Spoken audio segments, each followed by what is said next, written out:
ओम शांति। आज 22 दिसंबर 2021। अभी सुनेंगे प्यारे प्यारे मीठे मीठे शिव बाबा की मुरली। मीठे बच्चे, बाप आए हैं तुम्हें भक्ति का फल देने।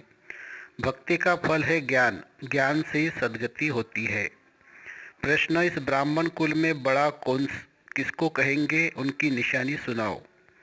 उत्तर, ब्राह्मण कुल में बड़े से बड़ा वह है जो अच्छी सर्विस करने वाले हैं, जिन्हें सदैव अपनी उन्नति का ही ओना माने ख्याल रहता है, जो पढ़ाई कर बहुत तीखे जाते हैं। ऐसे महावीर बच्चे अपना तन मन धन सब ईश्वरीय सेवा में ही सफल करते हैं, अपनी चलन पर बहुत ध्यान देते हैं। गीत है, तूने रात गवाई सोए के, दिवस गवाया खाए के, हीरा जीवन मिला था यूं ही गवाया रोई के। ओम शांति। यह गीत अनकरेक्ट है। इस दुनिया में तुम जो भी सुनते हो सब है अनकरेक्ट अर्थात झूठ। बाप बेट समझाते हैं, भारत है भारतवासी बच्चों, बच्चे जो सन्मुख है उन्हों को ही कहेंगे। तुमको अभी मालूम पड़ा है वह है भक्ति मार्ग। वेद शास्त्र उपनिषद आदि कितने भक्ति मार्ग में जन्म जन्मांतर पढ़ते आए हैं, गंगा स्नान करते आए हैं। पूछो ये कुंभ का मेला कब से लगता है आया है, कहेंगे ये तो अनादि है।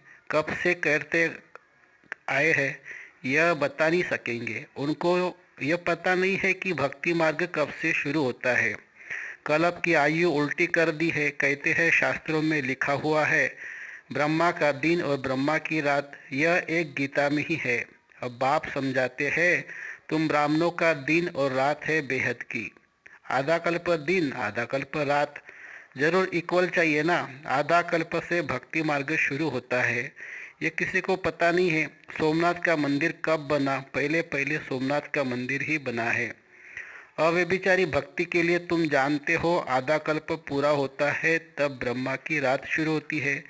लाखों वर्ष की तो बात हो न सके, कहते हैं 1300-1400 वर्ष हुए होंगे, जबकि मोहम्मद गजनबी मंदिर से खजाना लूटकर ले गया।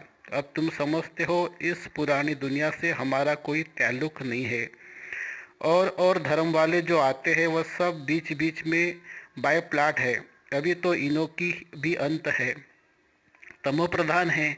कितनी वैरायटी है, सूर्यवंशी फिर चंद्रवंशी हुए, 2 कला कम हुई, फिर दूसरे वैरायटी आते गए। इस समय है ही भक्ति मार्ग। ज्ञान से होता है दिन सुख, भक्ति से होती है रात दुख।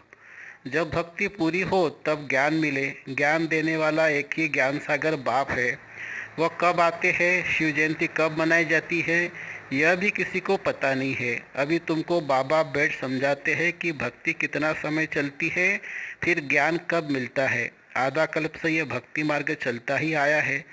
सतयुग त्रेता में यह भक्ति मार्ग के चित्र आदि कुछ भी होते नहीं है, भक्ति का अंश भी नहीं रहता। अब कलयुग का अंत है, तब भगवान को आना पड़ता है। बीच में किसी को भगवान मिलता ही नहीं है। कहते हैं पता नहीं किस रूप में भगवान मिलेगा। गीता का भगवान अगर कृष्ण है तो वह फिर कब से आएंगे राजयोग सिखाने। मनुष्य को कुछ भी पता नहीं है। भक्ति मार्ग बिल्कुल ही अलग है, ज्ञान बिल्कुल अलग है। गीता में है भगवानुवाच, गाते भी है हे पतित पावन आओ। एक तरफ पुकारते रहते हैं, दूसरे तरफ फिर गंगा स्नान करने जाते हैं। नीचे कुछ भी है नहीं। पतित पावन परमात्मा कौन है, तुम बच्चों को अब ज्ञान मिला है, तुम जानते हो। अभी हम योग बल से सद्गति को पाते हैं। बाबा कहते हैं मामेकम याद करो तो विकर्म विनाश होंगे। मैं गारंटी करता हूँ पतित पावन बाप कहते हैं मैंने 5000 वर्ष पहले भी ऐसे कहा था कि हे बच्चे, देह से देह के सब संबंधों को बुद्धि योग तोड़ मुझे याद करो। ये गीता के महावाक्य है, परंतु गीता मैंने कब सुनाई ये किसी को मालूम नहीं है। मैं बतलाता हूँ कि 5000 वर्ष पहले मैंने तुमको गीता सुनाई थी। इस समय सारा मनुष्य सृष्टि रूपी झाड़ जड़ीभूत अवस्था को पाया हुआ है। तुमको भी अब बाप ने आकर ड्रामा के आदि मध्य अंत का सारे चक्र का राज समझाया है। बाप तो जरूर अंत में ही आएंगे ना। तुम जानते हो नई दुनिया की स्थापना पुरानी दुनिया का विनाश कैसे हो रहा है। अब तुम्हारी बुद्धि में है कि हम नई दुनिया स्वर्ग के मालिक बनेंगे।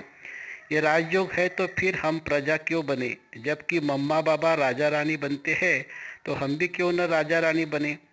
मम्मा तो जवान थी, ये बाबा तो बूढ़ा है, फिर भी सबसे ऊंच पढ़ते रहते हैं। जवान तो सबसे तिखे होने चाहिए ना। बाप कहते सिर्फ मुझे याद करो जितना हो सके, बाकी सबको भूल जाओ। पुरानी दुनिया से वैराग्य। जैसे नया मकान बनता है तो बुद्धि उस तरफ चली जाती है ना, वह आंखों से देखा जाता है, यह बुद्धि से जानते हो। बहुतों को साक्षात्कार भी होता है, बरोबर वैकुंठ पैराडाइज हेवन भी कहते हैं। जरूर कब था ना, अभी नहीं है। अभी फिर तुम राजाई प्राप्त करने के लिए राजयोग सीख रहे हो। पहली पहली मुख्य बात यह है, शिव भगवानुवाच, कृष्ण तो भगवान हो न सके, वह तो पूरे 84 जन्म लेते हैं, भगवान तो जन्म मरण में आ न सके। यह तो बड़ा साफ है। कृष्ण का वह रूप सतयुग में जो था वह फिर हो न सके। पुनर्जन्म लेते लेते नाम रूप बदल जाता है। इस समय वह आत्मा भी तमोप्रधान है। कोई कहे कृष्ण द्वापर में थे, परंतु उनका वह रूप तो द्वापर में हो न सके। द्वापर में पतित से पावन बनाने आ नहीं सकता। कृष्ण तो सतयुग में ही रहते हैं, उनको पतित पावन कहा नहीं जा सकता है। गीता का भगवान कृष्ण नहीं, शिव है। वह आते भी जरूर है, शिव जयंती भी है, जरूर कोई रथ में प्रवेश करेंगे। खुद भी कहते हैं मैं साधारण तन में आता हूँ, जिनका नाम ब्रह्मा रखता हूँ। ब्रह्मा द्वारा विष्णुपुर की स्थापना होती है। महाभारत लड़ाई भी सामने खड़ी है। ये नॉलेज अच्छी तरह बुद्धि में याद रखनी है। बुद्धि में यह याद रहे कि हम स्टूडेंट हैं, बाप पढ़ा रहे हैं, बाकी थोड़ा समय है, फिर बाबा हमको वापस ले जाएंगे। जो अपने को उच्च बनाएंगे वही उच्च पद पाएंगे। परंतु माया ऐसी है जो एकदम तबाही बना देती है। कई बच्चों को सर्विस का बहुत शौक है, छोटे छोटे गांव में प्रोजेक्टर लेकर सर्विस कर रहे हैं, बहुत प्रजा बनाते हैं तो खुद जरूर राजा बनेंगे। गृहस्थ व्यवहार में रहते पवित्र भी रहना है, बहुत मेहनत करनी है। माताएं पवित्र बनती है तो पति बनने नहीं देते हैं, तो झगड़ा भी चलता है। सन्यासी खुद पवित्र बनते हैं तो स्त्री को छोड़ देते हैं, फिर उनको कोई कुछ नहीं कर सकता कि अपनी रचना को छोड़ क्यों भागते हो। पवित्र बनने के लिए कोई मना नहीं कर सकता है। हम किसी को घर बार छोड़ने के लिए कहते नहीं है, सिर्फ कहते हैं पवित्र बनना चाहिए, तो इसमें मना क्यों होनी चाहिए। परंतु इसमें ताकत बहुत चाहिए बात करने की। भगवानुवाच, तुम पवित्र बनेंगे तो पवित्र दुनिया का मालिक बनेंगे। इसमें अवस्था बड़ी अच्छी मजबूत चाहिए, मोह आदि नहीं चाहिए, जो फिर याद पड़ती रहे। बुद्धि योग कुटुंब की तरफ जाता रहे, इसलिए फिर सर्विस लायक बन नहीं सकते। या तो बेहद का संन्यास चाहिए, यह तो कब्रिस्तान है। हमको याद करना है बाप को, वह परिस्तान में चलने वाला है। इस ब्राह्मण कुल में जो अच्छी सर्विस करते हैं वह बड़े ठहरे, उनों का बड़ा रिगार्ड रखना चाहिए, उन जैसी सर्विस करनी चाहिए, तब ही उच्च पद पाएंगे। अभी तो अपनी उन्नति का ओना रखना चाहिए, अपने को देखना चाहिए हम बाबा से वर्षा पाने के लायक बने हैं। बाप आया है पावन बनाकर साथ ले जाने, वो ठुकराएंगे कैसे। बाबा सबसे पूछते हैं तो कहते हैं हम तो महारानी बनेंगे। तो ऐसी चलन भी होना। कई कई तो बहुत अच्छे बच्चे हैं, परंतु जो पुरुषार्थ ही नहीं करेंगे तो वह क्या पद पाएंगे। हर बात में पुरुषार्थ से ही प्रारब्ध मिलती है। कोई बीमार पड़ जाते हैं, फिर ठीक होने से ही दिन रात पुरुषार्थ में लग पढ़ाई में तिखे हो जाते हैं। यहाँ भी सर्विस में लग जाना है। सर्विस की युक्तियाँ तो बाबा बहुत बतलाते हैं, प्रदर्शनी पर समझाने का अभ्यास करो। बाबा तो कहते हैं अपनी उन्नति कर जीवन बनाओ। यह होना रहना चाहिए कि मैंने कितनी सर्विस की, कितनों को आप समान बनाया, किसको आप समान नहीं बनाया, तो उच्च पद कैसे पाएंगे। फिर समझा जाता है प्रजा में चले जाएंगे अथवा दास दासिया बनेंगे। ढेर सर्विस पड़ी है। अभी तुम्हारा ये झाड़ छोटा है, मजबूत नहीं है, तूफान लगने से कच्चे गिर पड़ेंगे। माया बड़ा हैरान करती है। माया का काम ही है बाबा से बेमुख करना। चलते चलते ग्रहचारी जब उतरती है तब कहते हैं अब तो हम बाबा से पूरा वर्षा लेंगे, तन मन धन से पूरी सेवा करेंगे। कहाँ माया गफलत कराती है, फिर श्रीमत पर चलना छोड़ देते हैं। फिर कभी स्मृति आती है तो श्रीमत पर चलते हैं। इस समय दुनिया में है रावण संप्रदाय। यह देवता है राम संप्रदाय। रावण संप्रदाय वाले राम संप्रदाय के आगे माथा टेकते हैं। तुम जानते हो हम विश्व के मालिक थे, 84 जन्म लेते लेते अब क्या हाल हो गया है। अब बाप सबको पुरुषार्थ कराते हैं, नहीं तो बहुत पछताना पड़ेगा। हम भगवान की श्रीमत पर न चले। बाबा तो रोज समझाते हैं, बच्चे गफलत मत करो। सर्विस करने वालों को देखते हो कैसे अच्छी सर्विस करते हैं। फलाना फर्स्ट ग्रेड, फलाने सेकंड ग्रेड में सर्विस करने वाले हैं। फर्क तो रहता है ना। बाप बच्चों को समझाएंगे तो सही ना। अज्ञान काल में बाप थप्पड़ भी मारते हैं।